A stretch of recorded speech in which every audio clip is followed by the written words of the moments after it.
Well, we're not exactly live from the Coolidge Corner Clubhouse because by the time you watch it, it will not be live. But this is Tom Westerholm, sports producer and Celtics reporter for MassLive. I'm not going to say thank you for coming out here. I'm going to say you're welcome. Welcome to civilized society. It's nice to be here. Crossing the Mason-Dixon line, which for me is like pretty much like the end Worcester? No, it's like the end of the Green Line. It's like the end of Beacon Street. Everything else is just sort of like Siberia. Celtics are playing pretty well. They're playing, I don't want to say their best basketball this season, because the season I think began like 10 minutes ago or something like that. But they started off the season losing 3 or 4 games, and now they're playing very well. They won 3 games in a row against playoff teams. Everyone's going to sort of poo-poo the win, saying, oh, the Hawks, they're struggling. They lost to the Nets last night. Cursed you to death, Hawks are doing that.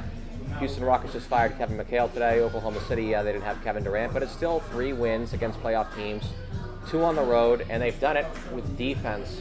And they've done it using the same formula for all 3 of these games. Is this something the Celtics can count upon going the rest of the season, or is it sort of like we still don't know what to expect from this team yet? I think we can expect the defense to be really good for the rest of the season. I don't know that it's going to be this level. I don't think, obviously I don't think the Celtics are going to be winning at like a 5-1 clip for the rest of the season. But I do think when you look at the lineup with Smart, Bradley, Amir Johnson, Jay Crowder, Jared Sullinger, that's one of the most fun lineups that we've seen since the Pierce Garnett era. I mean, they're defensively, they're just relentless. They go hard after everything. They play extremely hard. Sullinger fits so nicely with his rebounding and the way he crashes the boards. Everybody's got their hands in passing lanes. It's a lot of fun to watch, and I think that it's pretty sustainable going forward. Do you think Stevens actually has some formulas of some lineups that will work, or is that still a bit of a work in progress? Because I actually think that's almost a positive storyline in its own right, is the Celtics are playing pretty well right now.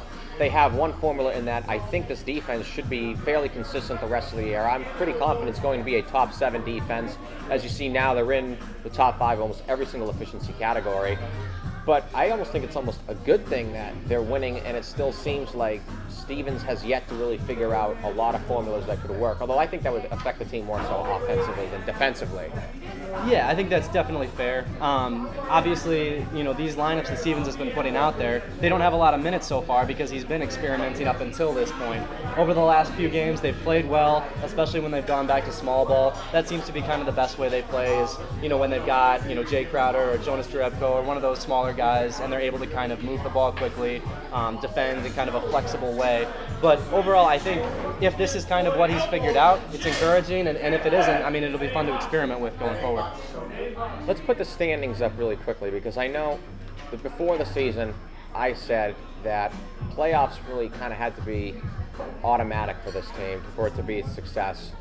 And it was funny, I was talking to a few people inside the organization, and every year they always say like, oh, the East is going to be better this year. And it's always like, yeah, okay, whatever. You hear that every single year for the last 15 years, and 38 wins get some of you into the playoffs. Actually, if you look at the standings, for the first time I think in forever, you're seeing over 500 teams being as the 8th playoff seed. Even the Pistons, who got off to that great start, I think they're technically out of the playoffs 10 and 11 games in. I don't think that really matters. But I think 40 games is going to be the bare minimum in terms of getting into the playoffs. And that sort of really puts this onus on this team being a top 5 to 7 defensive team. Because what I've been saying on the show, back on Celtics Beat, of course, which airs, I'm sure, as you know, every Sunday. If you're watching this, you likely know when that show airs.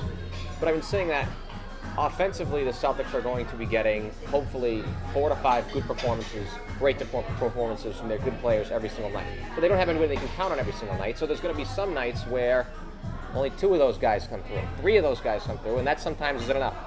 Defensively, if they can bring this types of intensity and tenacity every single night, goes without saying, of course, that could take this team really from being a borderline playoff team to a automatic playoff team, which I think that's good. And I think that's kind of where it's important to be. While they've got this momentum right now, while they're beating some of these good teams, I think that's why it's really important to build on this momentum, build with these lineups that are working, because you don't know down the road. In the East, there's good teams this year, and you don't want to get off to a bad stretch, get yourself kind of behind, and have to play catch up for the rest of the year. Especially like you said, they don't have like a go-to guy. They don't have guys who can just kind of take over. Isaiah Thomas can only do so much offensively, but I do think that right now, what they have working, they need to keep pushing. They need to keep building above 500 as much as they can, because like you said, it's going to take a good record this year to make it in the East. And clearly, after last year, that's their goal, moving forward. They're not looking necessarily to get the best draft pick this year. They're trying to kind of build off what they did last year and make themselves more attractive. And we'll talk about that draft part coming up pretty soon, of course. But this is part one. Celtics play Dallas tonight. I used to say, always a tough thing to come back from a road trip, even though it's been all 2 games. So we'll see what happens tonight. Whatever happens, happens. But we'll be back with part 2 after a brief word.